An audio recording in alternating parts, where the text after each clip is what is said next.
we're now in the requirements part, okay? There's no longer time for voluntary compliance or people making small changes. We have to make dramatic moves. So those are the underpinnings of the ordinance. Next slide. What is not included in our ordinance is renovations to existing buildings, but I'm going to talk about our approach to that in a minute. The infrastructure leading up to the building. We don't own the infrastructure under the streets. It's owned by the utilities. We cannot make them take out gas lines. We also had specific exemptions, internal ADUs. If someone builds an ADU in their basement and they already have gas, they'll be allowed to continue using gas for that unit, even though it's a new unit. And we have a public interest exemption, which says in some kind of building we can't even imagine. I don't know what it would be, but you know, say a hospital said we have to have natural gas. We could look at a public interest exemption. But when I show you what UC has done, you'll see that they're not going to be using natural gas in any of their systems, including hospitals. We did outreach to the Energy Commission, the Environmental Commission, the Berkeley Community Health Commission. All these commissions unanimously endorsed this measure, the Downtown Business Association, and the meetings with developers, climate activists, engineers, and utility unions were really, really successful. We started with an idea of just banning it outright. And we had some difficulty because in a practical sense, we could ban this all we want, but when the building owner wants to go hand in a drawing and it has to go to our building staff to say, yes, this is energy efficient, the fact that the CEC's modeling favors gas appliances would have meant that it would never be judged efficient. The way their modeling is not good. So that what they've done in partnership with this effort is started to redo their modeling. And they've now done modeling for residential under 4 stories for all systems. They say it's efficient to be electric. They've done modeling for some systems that can be in any kind of building. For example, air and conditioning and heating can be done more efficiently through electricity. They've now said that's available to everyone. So any building that goes up in Berkeley, that system will have to be electric. But buildings right now still, I think we're still at the stage of under 4 stories for entire buildings having to be all electric. An important thing we added, which I think is going to be the biggest game changer of all, is added an electrification ready requirement. So no matter what, whether you are not yet in this system because you're in a taller building, you're in a commercial building, we are saying your building, new building, has to be electrification ready. Do not build this and not be able to go to all electric for the remaining systems. 2040, we're going to be required to move a significant amount of our building stock to all electric. And we just have to get ready for that. And then we added an exemption process that I talked about before, the public interest exemption. Oh no, we lost our slides. Okay, here were some frequently asked questions. This is what people asked us. What happens when the power goes out? Well, a lot of modern gas appliances don't work without electricity anyway. They are based not on little flames, but on starting with electricity. As I said before, electricity is easier and faster to reinstate. The electric water tanks provide an on-demand hot water supply, so we'll still be able to take showers as electricity goes out. Other questions were, isn't electricity dirty too? Well, our energy, which I'm disappointed in our CCA for reasons I could go on for hours about, but we do enjoy electricity, whether from our CCA or PG&E, that is 78 to 100% carbon free. And electric heat pump and space heating systems, oops, I have a square in the middle of the slide, thank you, are 3 to 5 times more efficient than the best gas technology. So no, it isn't dirty too. Another question we got a lot on the next slide was, oh, sorry, Cheryl. Isn't gas cheaper than electricity? That used to be true, but cheaper is different than more cost effective. Gas is cheaper per unit needed, but the efficiency of these appliances that are electric is amazing. It basically uses, this is a non-engineer version of how it works. These heat pumps use the transfer between colder air in one area and warmer air in another area to create energy themselves. They are so much more efficient than gas appliances. You will use many fewer units Also, gas costs are increasing incredibly. We see this huge increase request for rates by both PG&E and Southern California Gas and Electric. And that's not happening with electricity. Electricity prices have gone up about 3% a year, typically. There are upfront capital savings, and builders are now realizing this. And again, those costs that we talk about, gas being cheaper, yeah, it doesn't consider any of the costs that are pushed onto the people and onto the government. Okay, next. I see there are questions in the chat, and I'll get to them in the end. Doesn't this benefit the rich? Sorry, Councilmember Harrison, we just want to keep an eye on the time there. So yeah, we want to make sure that we can get to the other two panelists. Okay, 2 more minutes? 2 more minutes sounds great. Okay, good. Doesn't this just benefit the rich? Well, this effort to put electricity into multi-unit buildings benefits tenants. Tenants right now don't get a choice. They move into a unit and it's got the technology it has, as polluting and as dangerous as it is. In fact, oddly, affordable housing developers have embraced all electric because it turns out they understand that it's cheaper, and they're not in it for the profit against the tenants. They're in it to make their whole operation cost effective.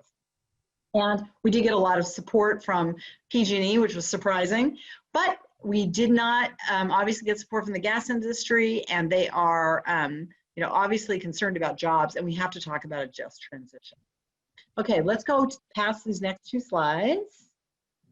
And I'll just show you some buildings. So if you go to the next slide, there's buildings that are schools, higher ed, all kinds of commercial buildings.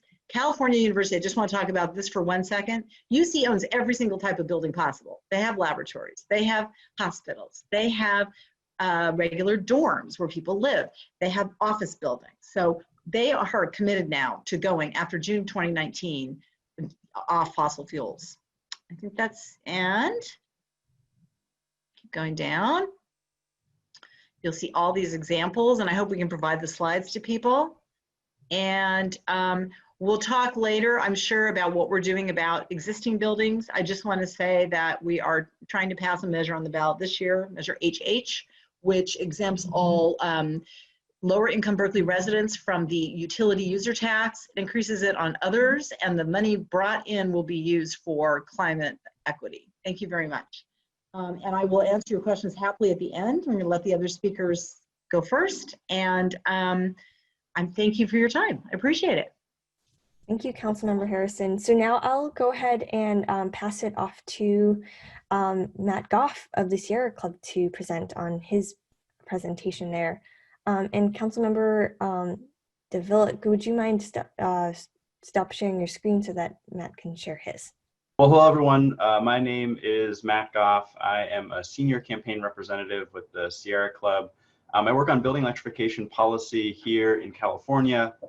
And this is my first time doing a Zoom screen share, and I'm not sure how to go into the full present mode, so I'm just going to keep it in this bubble. So I hope you'll bear with me. So we are going to cover just a couple of topics today. I want to talk a bit about the impact of gas use in buildings and how that's accelerating the climate crisis. I'll talk very briefly about building electrification technology. I want to cover the broader policy landscape here in California and what needs to change. And then I'm going to go over some tools for activists to drive rapid transition to gas-free buildings. Is this full screen now? Just quick check-in. Yes. Fantastic. Okay, figured it out. So I think that this is already clear from the presentations that we've heard so far, but it's worth repeating. Gas in buildings is exacerbating the climate crisis. When we drill into the numbers, we see that gas in buildings is responsible for about 1/3 of the United States total gas use. And that results in about 10% of the country's greenhouse gas emissions. What this means is that we cannot stabilize the climate or stop climate change with the continued use of gas. To put a fine point on this, gas companies connect at least one new house to gas every minute, which means that we have over 500,000 new connections to gas every single year. This is why it's so important to pass building electrification policy to create all electric homes and businesses, We need to stop the problem from getting worse, and to do that, we need to stop digging the hole deeper. So to focus in on California, California is a critical state to go gas-free for a couple of reasons. You can see on this chart here that California is the second state in terms of greenhouse gas emissions from buildings, which is the bad news. California buildings represent about 8% of total greenhouse gas emissions from buildings. To go into those numbers, the breakdown is roughly 50-50 between residential buildings and commercial buildings, with a slight skew towards emissions from residential buildings. So it's part of why these ordinances are so helpful in mitigating emissions. The good news here is that California has made a ton of progress on building electrification. And that means that we can help to transform the national market for advanced electric appliances like heat pumps. We can normalize the idea of building electrification, and we can inspire other states to follow suit. Let's see here. So I just want to touch briefly on what building electrification actually looks like for folks. So this pie chart breaks down the different appliances in the homes and the emissions associated with them. So we can see that the bulk of emissions are coming from our space heaters and our water heaters. And then a much smaller fraction is coming from stoves and from things like clothes dryers. The good news here is that the appliance market for all electric alternatives is quite mature. You can get an electric heat pump water heater to heat your water, an electric heat pump space heater to heat the space, and an induction cooktop to cook your food. All of these appliances have been around for years. They're extremely highly rated by sources like Consumer Reports. And so the worry about an inferior product, I don't think is valid anymore. And there are lots of electric alternatives that can help us reduce our greenhouse gas emissions and make our indoor air quality more healthy. So I think that these slides, these points of the hazards of gas have been touched on already, but I just want to reiterate a couple of things that stand out to me. Public health concerns around gas in the home are quite frightening. There have been studies done that show that kids who grow up in homes with gas stoves are 42% more likely to develop asthma in comparison to kids who grow up in homes without those gas stoves. As Councilmember Harrison mentioned, there have been other studies that show that when gas stoves in the home are on, the indoor air quality that is inside the house would actually be illegal if it were found outdoors. And so these appliances that have been around for decades that we assume are benign actually have some really serious health consequences that are driving a lot of the policies that we're seeing adopted in cities across California. Safety is another big concern. In California, our wildfire seasons, unfortunately, are only getting longer and more extreme. And we know that homes that have gas pipelines in them are more vulnerable to these types of natural disasters. So when cities and counties and the state is thinking about climate resiliency, gas is really not a part of that picture. On the flip side, the benefits of electrification are numerous.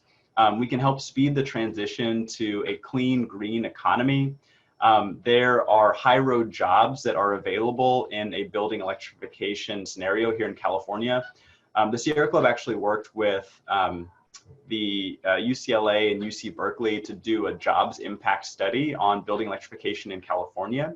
And we found that in a high building electrification scenario, we would add over 100,000 new jobs in California alone. And that accounts for the transition out of the gas industry and retraining those workers to be in the new green sector.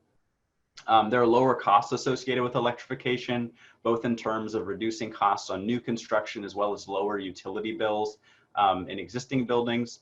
And importantly, we are eroding the power of the gas industry. The gas industry makes a majority of its profits from the sale of gas to residential buildings because of the high markups. And so as we electrify our buildings, we're cutting into those profits and reducing their ability to lobby for these policies. We can't have folks standing in the way of climate policy, and unfortunately the gas industry is doing that. And so by electrifying, we're helping to sort of weaken that lobbying for fossil fuels. I think another important sort of consideration, so this is sort of transitioning into the policy side of electrification, is how we're thinking about doing this work. we need to make sure that we are centering equity and justice in building electrification. So what does that mean? We need to make sure that electrification is prioritizing low-income housing and is focused on health, resilience, and lowering energy bills. In order to inform this policy, we need to partner with affordable housing community groups to advocate for things like coordinated repair and renovation, efficiency and electrification investments, among other things. And there are some potholes that we need to avoid. So we need to make sure that we are not displacing people because of building electrification. We need to make sure that we are not increasing rents because of building electrification. We need to make sure that we are not having the cost of stranded gas assets falling on those who can least afford it. We need to make sure that we're not missing capital investment cycles in electric technologies, and we can't lock communities into dangerous gas. Buildings that are built today will last for 50 to 100 years. And so we need to be really smart about what we're building today, because it's going to be around for decades and possibly a century. So the policy landscape in California, we'll start with the bad news. Right now, about 90% of California buildings use gas. And this is because we have had policies for decades that have favored gas heating in buildings. This is for a couple of reasons.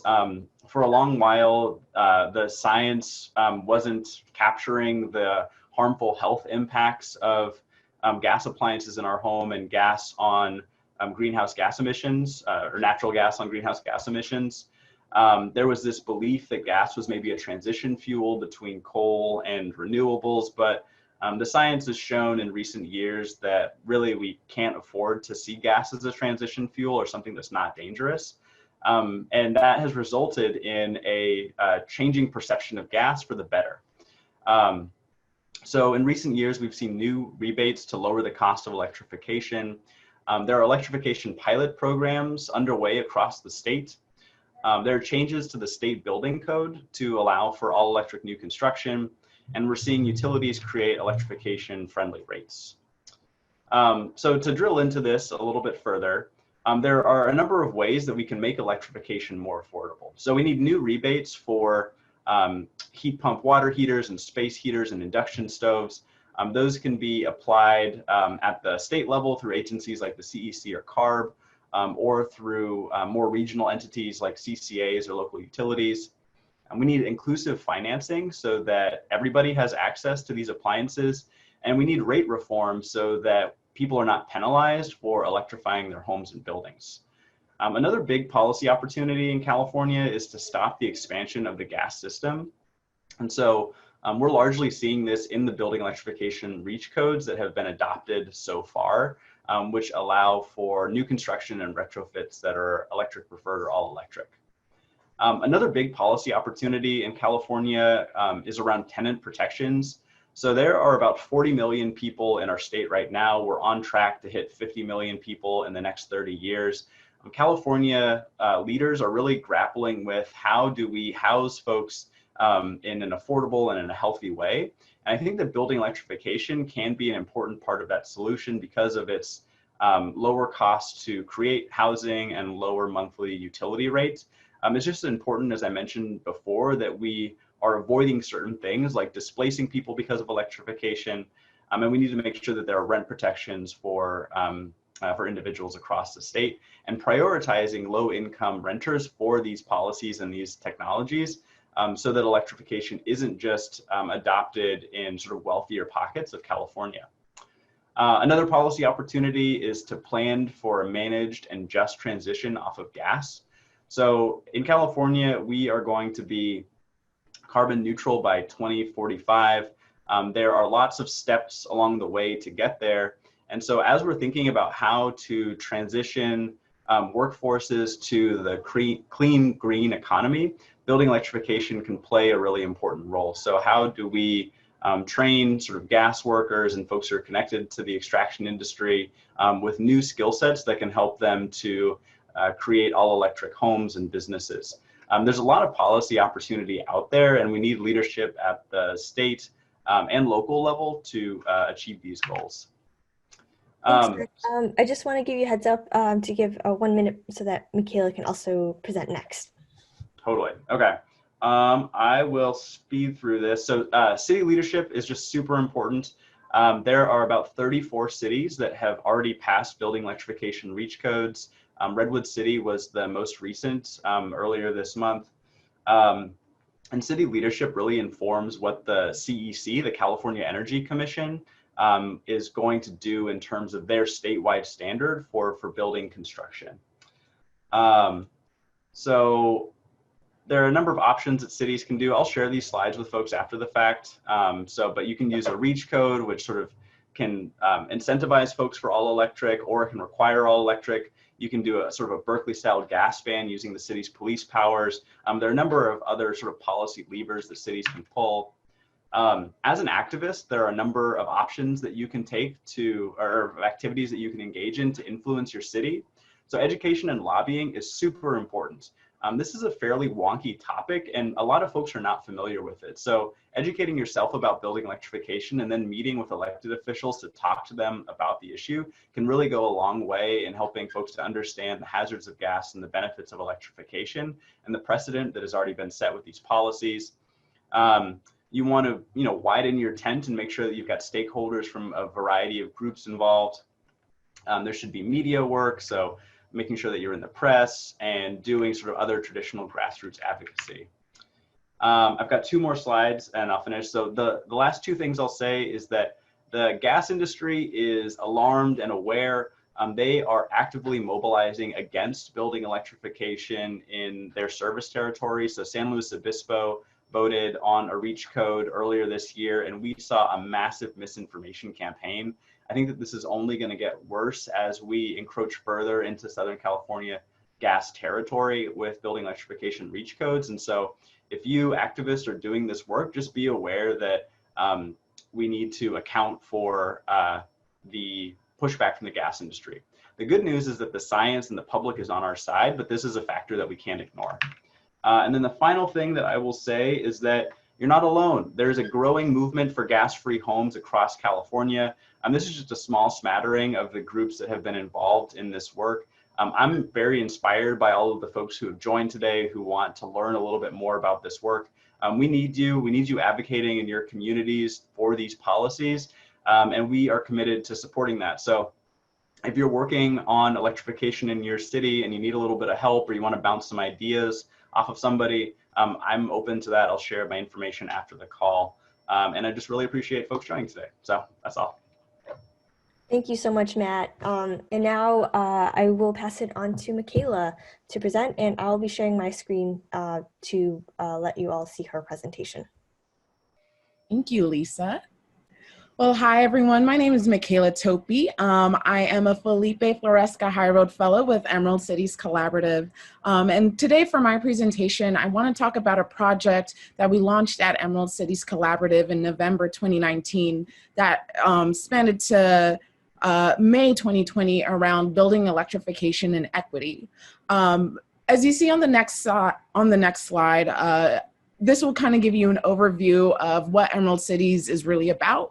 We are a coalition of labor, city governments, community groups, workforce training programs, and affordable housing developers and advocates that are really united around the goal of greening our metropolitan areas to a high road way in ways that can advance equity, opportunity, shared wealth, and democracy for the communities that we serve.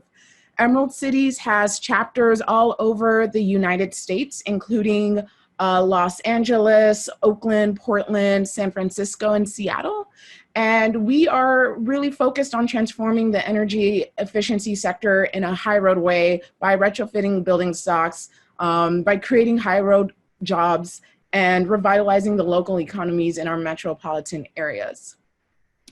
So on the next slide, this kind of gives you a little bit overview of our B project.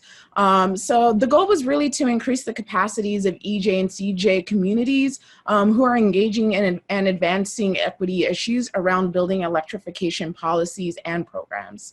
So our focus was really about getting EJ, CJ EJ and CJ communities up to speed on emerging technologies around building electrification, and really trying to understand what in the literature out there shares the unintended consequences if we don't really focus equity around building electrification policies and programs, but also figure out by engaging in these different communities about what are the other unintended consequences are we not seeing, what are we not talking about? So we wanted to bring them to the table to understand how we can best prepare low-income communities and communities of color engaging in these initiatives, but also understanding what resources and capacity that's needed for local EJ, CJ groups to partake in this movement and to organize in this movement. So throughout my presentation today, I will highlight some of the key considerations that came out of engaging these different community groups. I will suggest a framework that we worked in tandem with different organizations about what's needed to really center equity within building electrification, and then also talking about some of the recommendations around equitable building electrification and decarbonization that can be implemented nationally.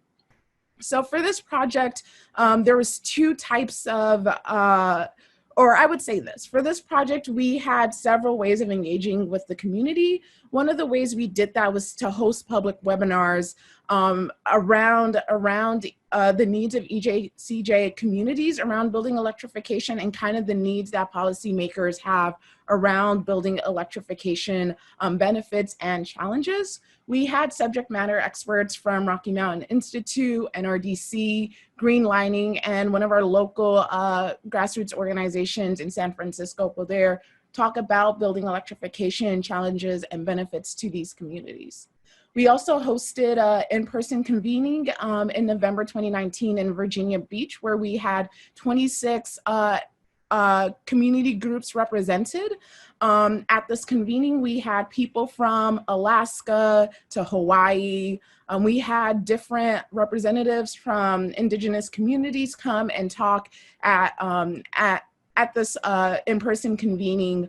And we had people from rural areas of the Midwest and the Northeast and in the South come and discuss some of the challenges they're facing around getting natural gas out of their buildings.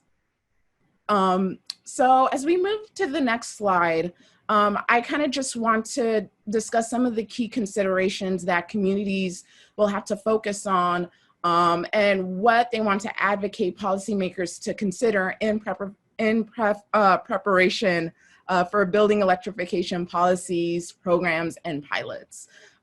So first and foremost, I know we discussed some of these things in the prior presentations today, so I'll go through some of these things a bit quickly, but the thing that I do want to highlight is that we do need more of a landscape analysis examining either upcoming or current policies around programs and policies and large projects around building electrification. And in our work, we had a lot of community groups mention that we need a holistic and humanistic framework to develop policies and strategies and programs, and that they should incorporate cultural differences. So some of this included understanding that some indigenous cultures value living off the grid rather than all electrified lifestyles.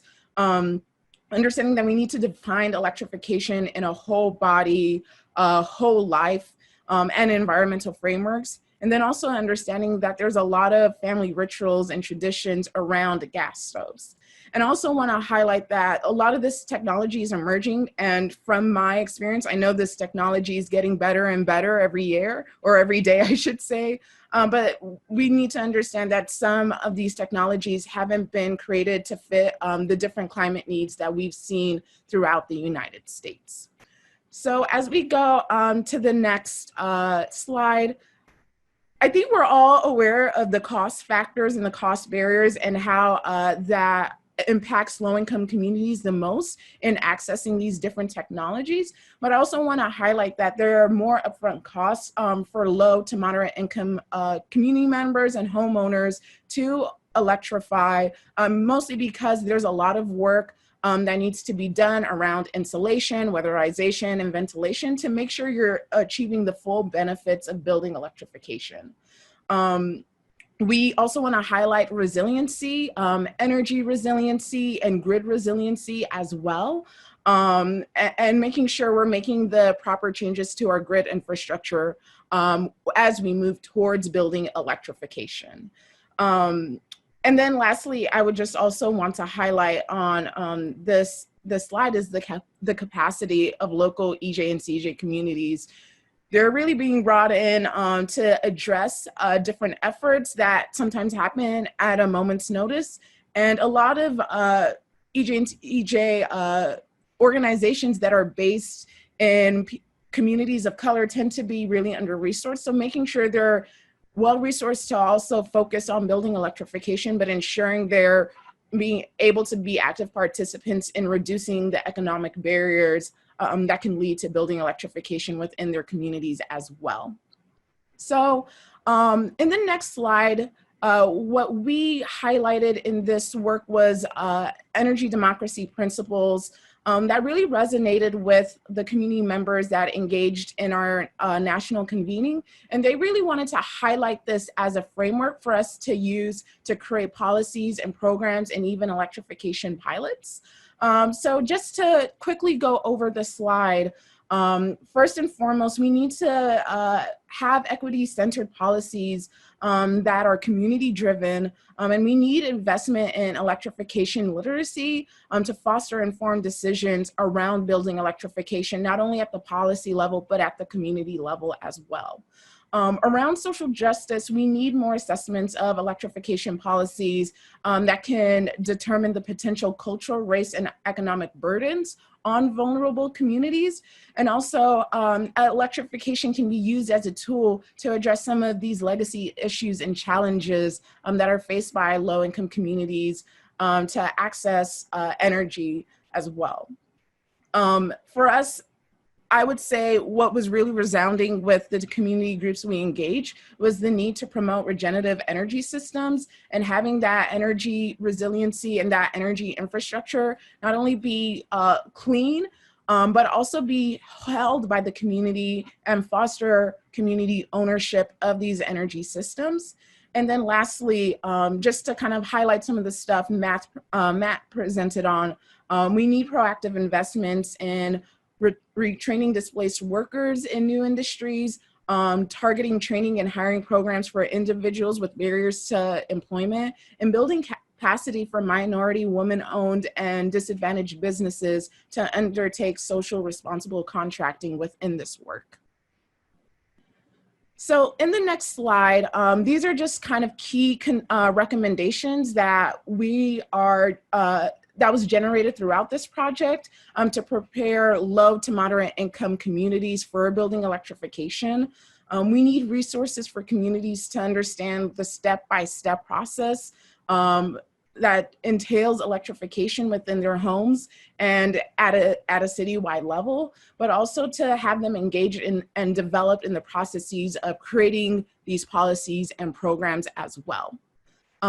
In the next slide, we also advocate for more policy and program planning technical support. First and foremost, as I highlighted before, we do want to use the energy democracy principles as a framework for creating building electrification policies and programs. We want to do equity first based pilots, which is really working with vulnerable communities to climate change and disadvantaged communities and figure out literally what are the barriers to building electrification that are specific to these communities and help them on the transition to electrify their homes and use that as a case study to understand, okay, these are the types of rebates, incentives, financial support we need to give these communities, but also understand what else we need to do to support these communities in this work as well. And then also highlight a Creative People's Power Plan. Kind of want to highlight LCEA, which is a local grassroots organizing group around local clean energy in the Bay Area. And I would say this was was a strong point brought by them of understanding that if we talk about how we're distributing energy and power, it should be done in conversation with the community as well.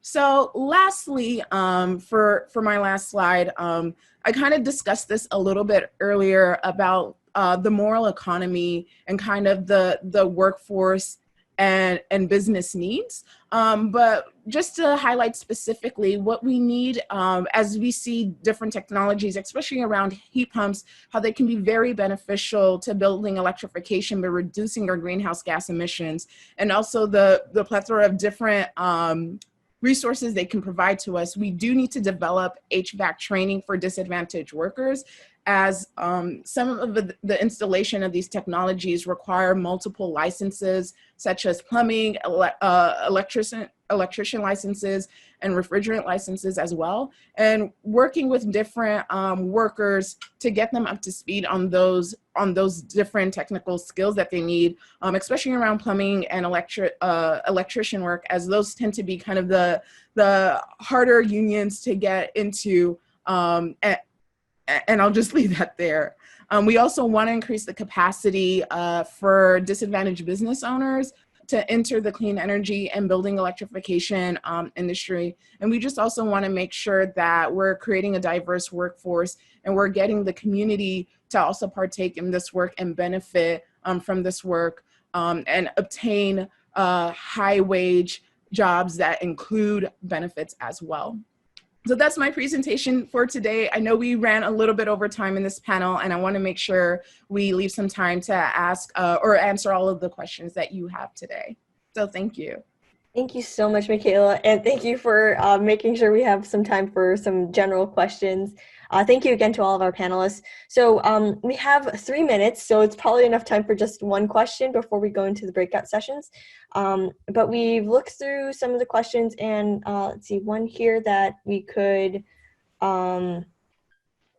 ask. Sorry, I'm just trying to scroll through all these questions here. So the first question that we're seeing is, how do we address the longer-term statewide challenge of retrofitting millions of existing natural gas customers? And I'll just open it up to anyone who'd like to go first of our panelists. Well, I'd like to start by saying, I'm going to just talk about this at a local level. This November, we have Measure HH on our ballot, which eliminates the utility tax on all low-income residents, but increases it on others. And the funds go into a climate equity fund that is to be used for improving the building stock of low-income homeowners and tenants. So many things that we can do at that level that don't involve redesigning an entire house, but people simply don't have the resources to take this work on. Another piece of this is our hoped improvements to our BASO program when a home changes hands, making sure that people understand what the opportunities are for electrification, what rebates they can get, how their home can be improved with that. It's something we have a kind of, from my point of view, weak program right now, and I'm looking to strengthen that. And finally, we have added to the mix the idea that we would use part of our property transfer tax on sale to allow homeowners, new property owners, to take part of the transfer tax and use it for building electrification and other improvements. That is stalled in our city manager's office. She feels strongly that given COVID, we need to hold on to that money in the transfer tax and not use it. I think differently. I think we need to do this and see this as the twin emergency with COVID that it is. COVID cannot stop all of our progress on everything else we're working on. So my committee, which Cheryl Davila also sits on, and I really appreciate her participation there, is going to be looking both at the BASO program, the Energy Savings Ordinance program, and the transfer tax in the upcoming weeks. So we'd invite you to participate in those meetings and let your voice be heard.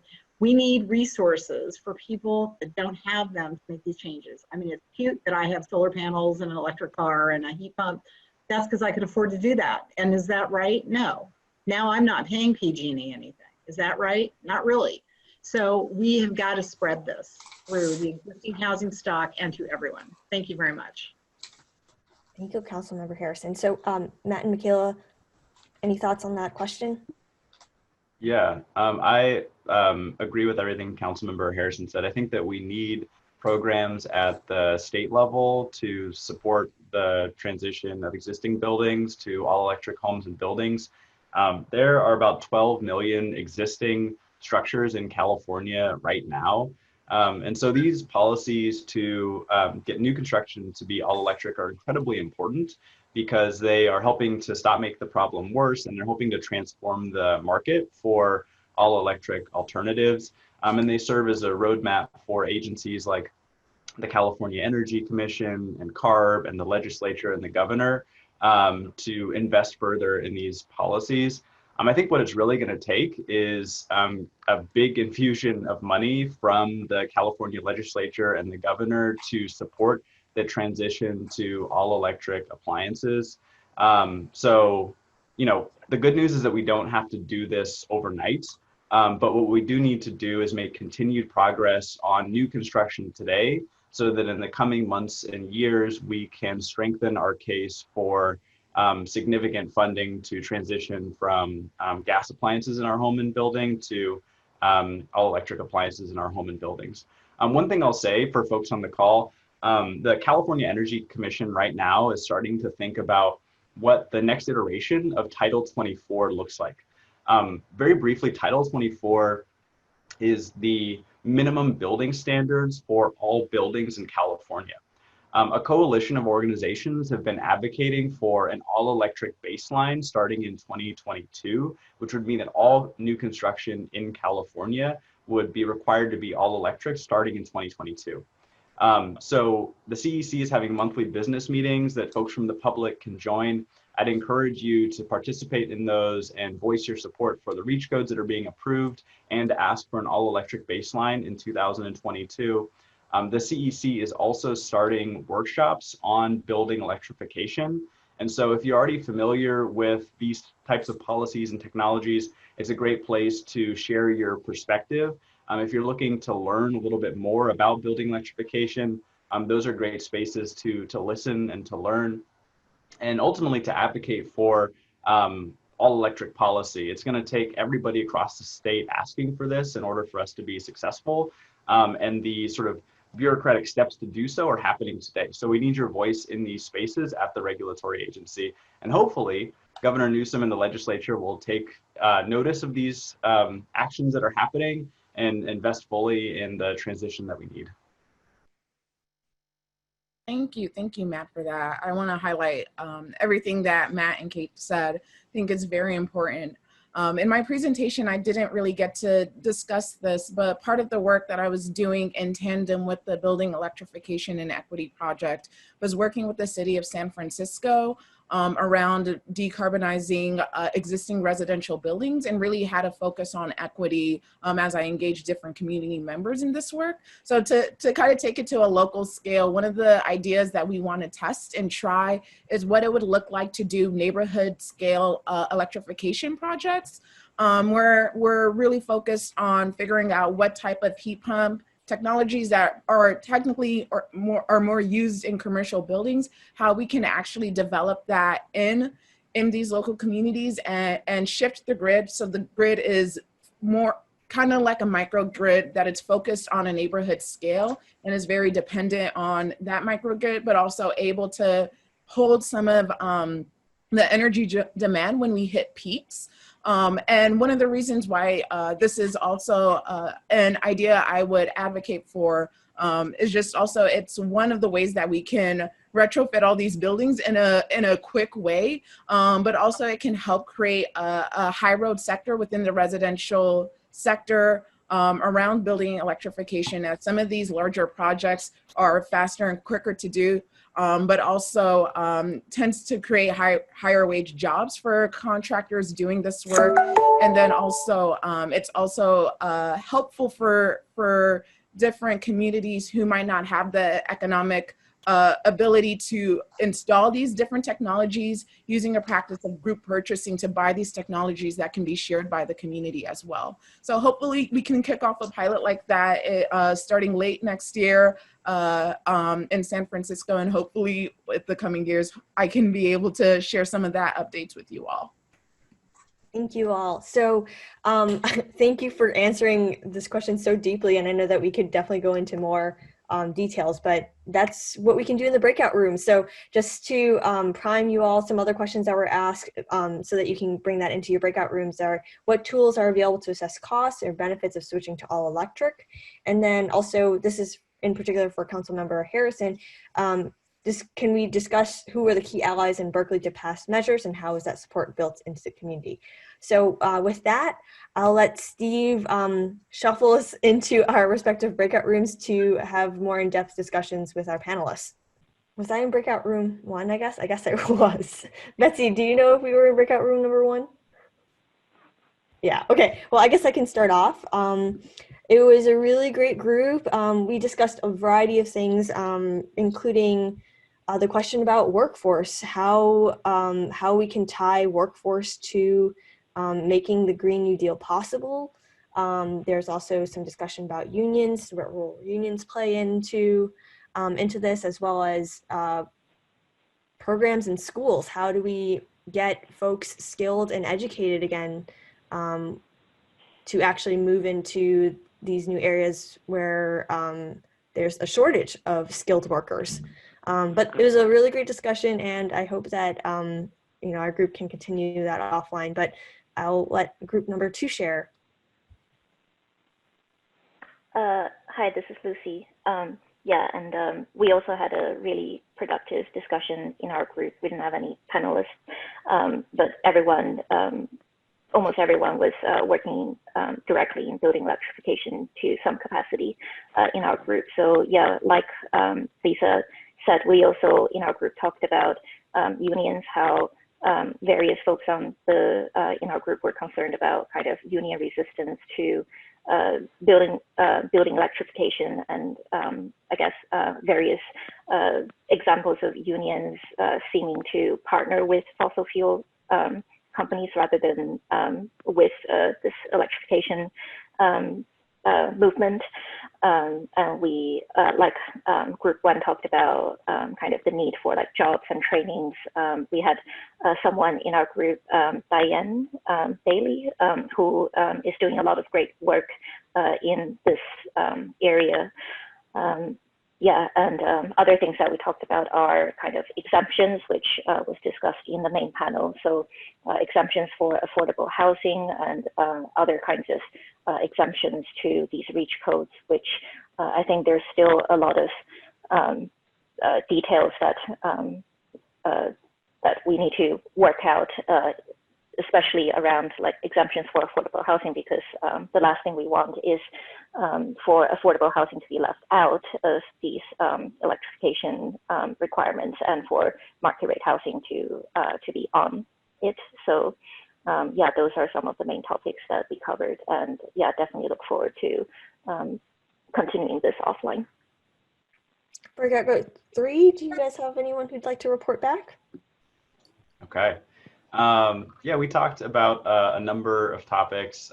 We talked about sort of some of the barriers that exist to sort of rapid adoption of building electrification policy across California. So some of those barriers, like a really thorough understanding of what the sort of existing building stock in California today actually looks like. So like, what percentage of buildings could upgrade to all electric appliances without a panel upgrade versus the buildings that couldn't? What electric appliances exist that could be installed without a panel upgrade, and like how do we spread awareness about those alternatives? We also talked a little bit about some of the cultural barriers that exist in building electrification. So there's a pretty prevalent perception that cooking with gas is better than cooking with electric. And that's tied up in people's perception that induction stoves are the same as the coil stoves that were around in like the 70s and the 80s, and thinking about how to cut through those misperceptions of the technology. We talked a little bit about the need for like funding from the state in order to rapidly transition to these programs. I think that's a pretty good summary of what we covered. If anyone wants to add anything else, please do. All right, thank you, Matt. Breakout group number 4. Yeah, I'll jump in. Feel free, anyone else who wants to jump in. But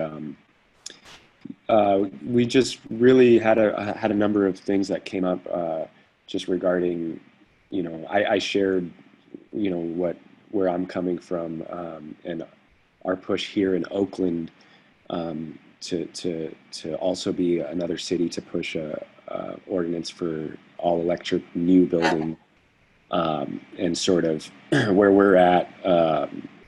And I'll share with you guys, is just like trying to build a coalition right now of groups and, you know, environmental groups, such as the Sierra Club, and unions, and also just kind of gain a strategy towards building sort of widespread adoption of this, you know, with the general public, so that we're able to push council members to be able to pass this. So I'm actually going to leave my email in the chat if anyone's interested in you know, just contributing to this coalition. Go ahead and email me, and I'll get you info for our meeting tomorrow morning. Where are you based, Yusuf? I missed that. So I'm in Oakland. Okay, great. Yeah. I'm in Berkeley. Yeah. Let me send you my. Yeah. So so yeah,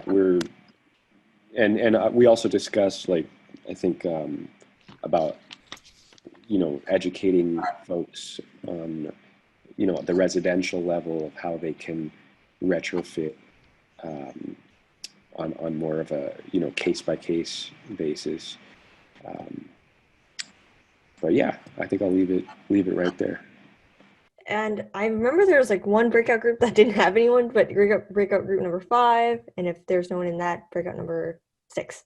Since I hear no one talking, I'm then assuming no one was in breakout group 5 because I was in breakout group 6. Yeah, there was no breakout room 5. We moved people around. Okay. Does anyone from my group want to share out? Okay, I'm seeing some head nods no. I'll just quickly provide an overview of what we discussed. So we had a mixed group of people who were doing work around building electrification, and some folks who were just starting to understand what building electrification entails.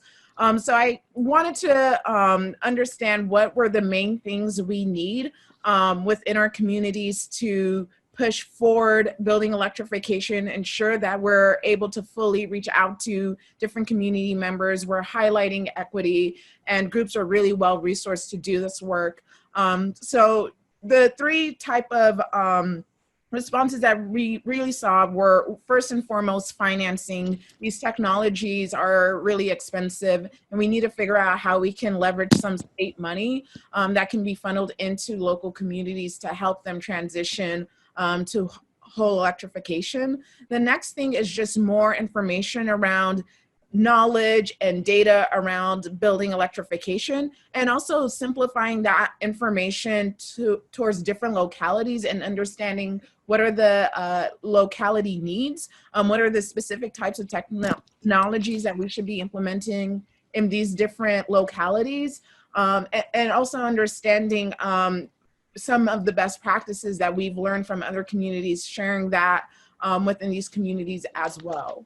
And then lastly, we had someone discuss kind of the gas pipes of what are we going to do if we all electrify. A lot of these gas pipes are based in low-income POC communities, people of color communities, and what can we do to actually address some of the inequities? Do we just leave that gas infrastructure there? And if we do, that's really expensive, which kind of really led to a conversation of where does waste sit in building electrification? Where are those conversations happening? And I think that's something that we need to start figuring out as we're, you know, shifting the grid, pulling out different infrastructure, pulling out different technologies and implementing new technologies. Not only understand how we're going to the race process and how to recycle some of these technologies that we're pulling out now, but when some of these electrification technologies die out in 10 to 15 years, what is the waste disposal plan